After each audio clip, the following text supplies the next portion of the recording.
everyone, today let us start the introduction to parasitology. First, what is parasite? Parasite is a living organism which receives the nourishment from the host. Host is that which harbors the parasite. Symbiosis. So there are three different processes, that is symbiosis, commensalism, parasitism. Symbiosis, in which the both host and the parasite are beneficial. Commensalism, in which the parasite is beneficial and it does not cause any injury to the host. So it is capable of individual life because it doesn't cause any injury to the host. And parasitism. Parasitism is the parasite gets benefited and it causes injury to the host. Most of the parasites are like they cause injury to the host, like us humans and also many other animals. So the parasite can't live independently because it needs a host for its nourishment and also to receive its nutrition. Zoonosis. Zoonosis is a disease caused by the animals. It is particularly to the vertebrae. Example: leishmaniasis, trypanosomiasis, Chagas disease, and rhodesian sleeping sickness, trichoneliasis, and echinococosis. And next, parasites are divided into two types: ectoparasite and endoparasite. Ectoparasite is also known as ectozoa. Endoparasite is known as entozoa. Ectozoa, which lives outside the surface of the body, like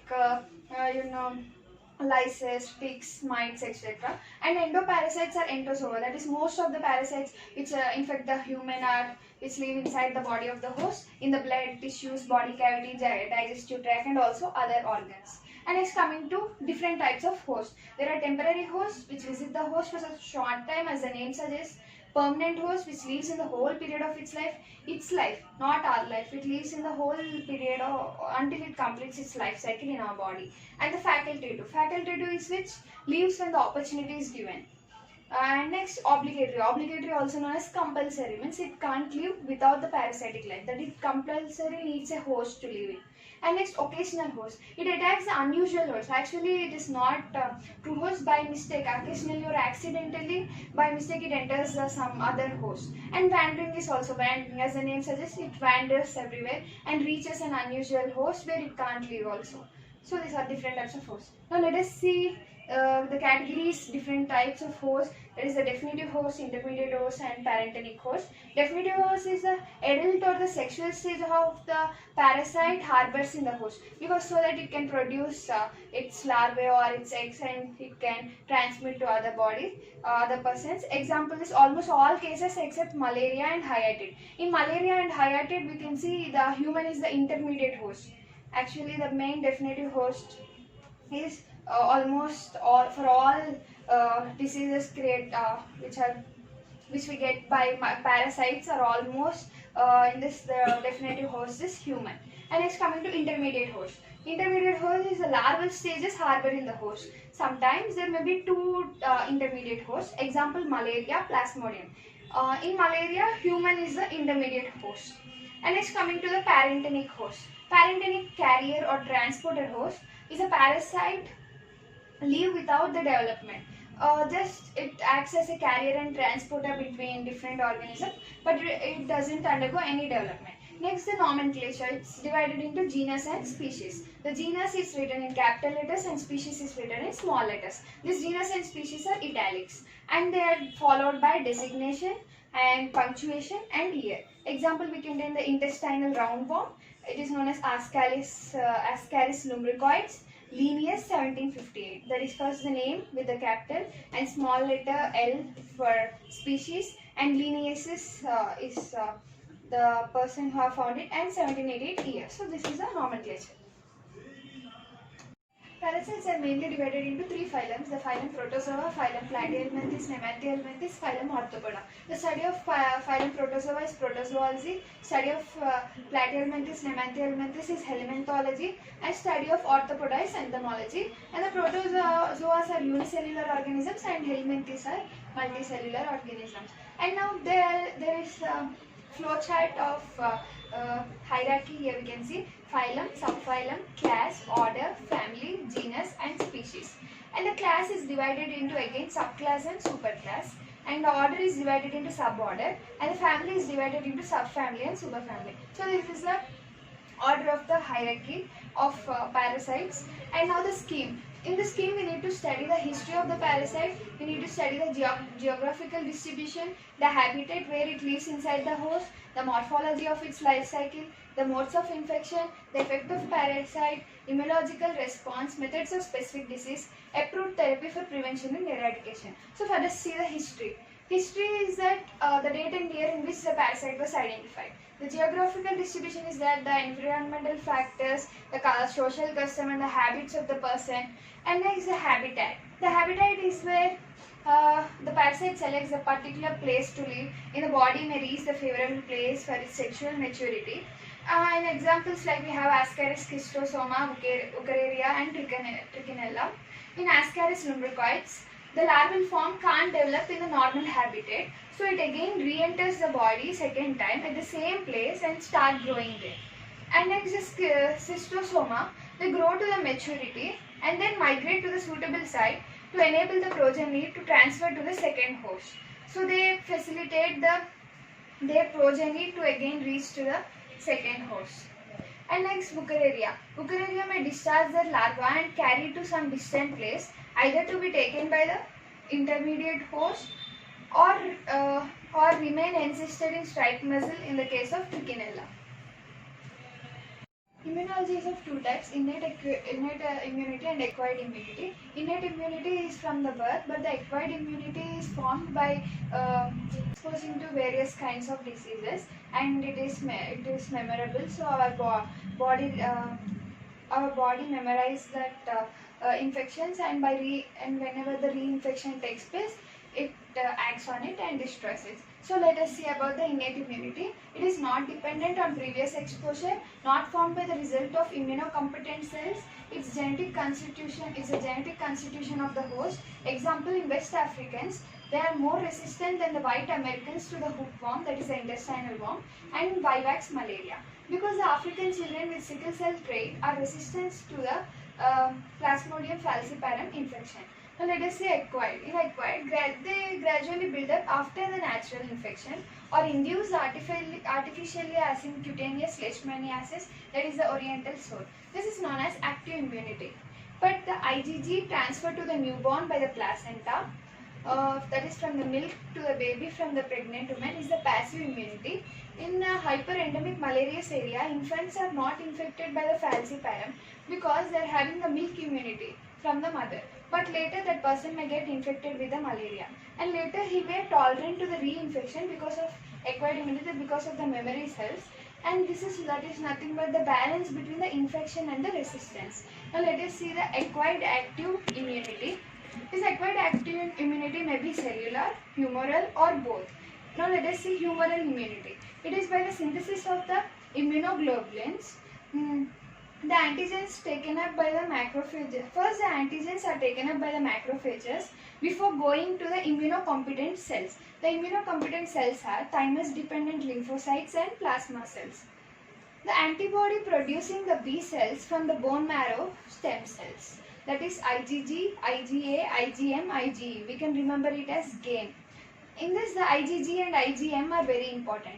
Increase in the level of specific immunoglobulins found in the protozoal and helminthic infections. They are protective, they help in recovery from the infections. The IgG, IgM levels are increased in malaria. The IgG is the antiplasmodial effect and IgM produces the phagocytosis.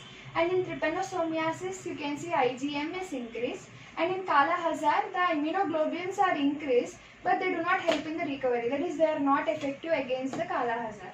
And next, the protective antibodies are formed in helminthic infections like strongyloidiasis, amylostomiasis, ascaris, which lower the worm burden. These are protective in function. So non-protective example is Kala-Azar, where the immunoglobulins levels are raised but they are not acting upon the infection. But if the protective antibodies here in these diseases, they are helpful to reduce the worm burden. Humoral is bone marrow dependent, whereas cellular immunity is thymus dependent. It is thymus derived lymphocytes that seeded out to the spleen and lymph nodes. Its dominant role in eliminating the parasites. The immunity is transferred by the lymphoid cells and it is inhibited by the immunosuppressor cells. Their antibodies are attached to the cells, so act as a specific antigen recognizing mechanism And it develops self-curing cutaneous leishmanias like oriental sore, clitoris ulcer, that is a delayed hypersensitivity skin reaction, and also develops in the trichinosis and schistosomiasis. And then this is the cellular immunity. Non-specific cellular response is also in the cellular immunity, that is the antigen provokes the cells of the reticular endothelial system, that is the macrophage system, to phagocytose the antigen. Example are the African trypanosomiasis, in which the macrophages play the dominant role, and even in the malaria, their immunity is by the antibodies, but their effect is more amplified by the macrophage system. So this is about cellular immunity. And next, coming to the autoimmune reaction. The antibody against our own body tissue is autoimmune. Example, autoimmune antibody against the RBC or erythrocytes causing anemia, Kala Azar and malaria. And in hypersensitivity reaction, the immune reaction protects the body, but second time it can produce an abnormal response which may be injurious and causing the pathological changes in the body. This hypersensitive reaction is of two types: immediate hypersensitive reaction and delayed hypersensitive reaction. Immediate hypersensitive reaction is in which the antigen and antibody are fixed to the cells and forming the anaphylactic, and this is known as anaphylactic reaction. This antibody and antigen complex induce the pathological changes. Example, nephrotic syndrome in Quat and malaria. Next, coming to the delayed hypersensitive reaction, it is often used as an intradermal test for parasitic diagnosis in Montegren reaction in leishmaniasis, and also in the granulomatous reaction in schistosome eggs. And in premonition. Premonition is the infection immunity, that is the immunity caused by infection. It is relative resistant to the reinfection of the host, still carrying the organism, disappear with cure of infection seen in malaria, schistosomiasis. That is, the immunity is produced because of infection, the host does not infect the body, and also in extra it gives the immunity to that infection and also for the reinfection. So this is a different type of process known as premonition. And in schistosomiasis, the adult worm resists the immunity attacks and persists in host for long periods because of having the host coating. That is, it takes the host coating, so our immune system can't find it, and it stays in our body without causing any harm. So the schistosomiasis is so clever, so it prevents the destruction. And next, the tolerance. Tolerance is also an infection immunity, that is the immunity caused by the infection. It is by host parasite adjustment. This infection allows to continue without affecting host, and the individual becomes resistant to the reinfection. Same like premonition. This explains why as the age increases, the resistance increases, because we get more infected to more different types of parasites, and they provide more immunity to us, so we can resist many diseases. As age increases, resistance increases in case of parasitic infections. The prophylactic immunization is not successful in humans because except in oriental sore. Next comes the morphology and life cycle. The morphology says the general structure of the parasite, and the life cycle describes the various stages which passes, that is the one or different course. Most of the infection is in the endemic area. The host acts as a reservoir. It is mostly animal or man, and the vector is the insect. It acts as intermediate host, which leads to the passing of disease. In major cases, man is the reservoir. Reservoir is a parasite don't produce symptoms and remains in the host and keep up the infection, helping to maintain the carrier state. In this stage, parasite is resistant to the dissemination of disease. That is, here the host is always asymptomatic, and in acute cases he shows symptoms. In normal stages he may remain asymptomatic and he acts as a carrier for the passage of disease.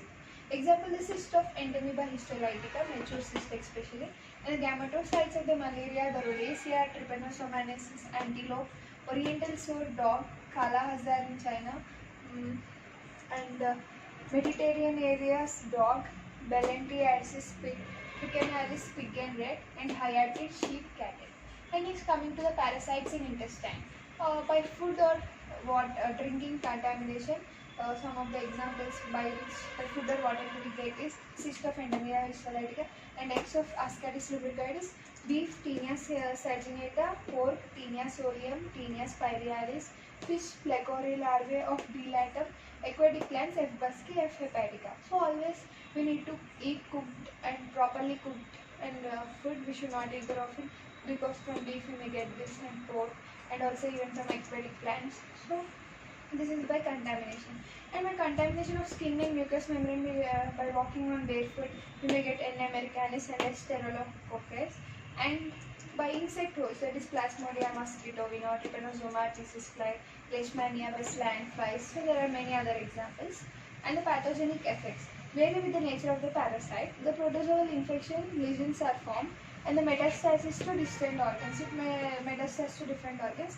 Example in Entamoeba histolytica, trophic form secrete powerful toxin and destructs the tissues. And in Plasmodia, it undergoing the erythrocytic schizogyny destroys the RBC. And in helminthic infections, which the adult parasite in the body and there is no multiplication except in stronger diasis and hymenoplia. And reinfection is most important problem in the clinical manifestation of the helminthic infections. And coming to diagnosis, so how we can identify a parasite is by different process, that is blood, stool, urine, sputum.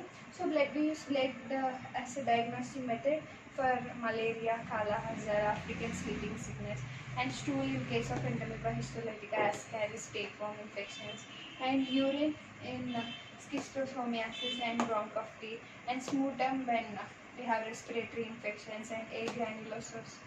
And we may also take biopsy, X-ray, MRI, ELISA, RIA, IEP, CIP, molecular methods like PCR and DNA. So, is enzyme-linked immunosorbent assay, and RIA is radioimmunoassay, IEP is immunoelectrophoresis, CIEP is counter-current immunoelectrophoresis, and double diffusion tests are available now for the diagnosis of the disease. So these are the different methods. So why we use this diagnosis method is to find out where the specific parasite is present. In some cases you can see in stool and we may find Entamoeba histolytica. In blood we may find malaria and other organs. So every organism is specific in certain diagnostic methods. So we use all these diagnostic methods. So treatment is by different types of drugs which act on them and they destroy them and or may they nullify them. So there are many orally given drugs and there are also producing the toxic effect on them. So this is how we treat the disease without causing any harm to the host but directly attacking the parasite. And prophylaxis is to eat always cooked food, maintain hygienic conditions, and always don't eat raw food, and maintain hygiene by avoiding mosquitoes or any other intermediate foods. So all these are basic things. So this is all about the introduction to parasitology.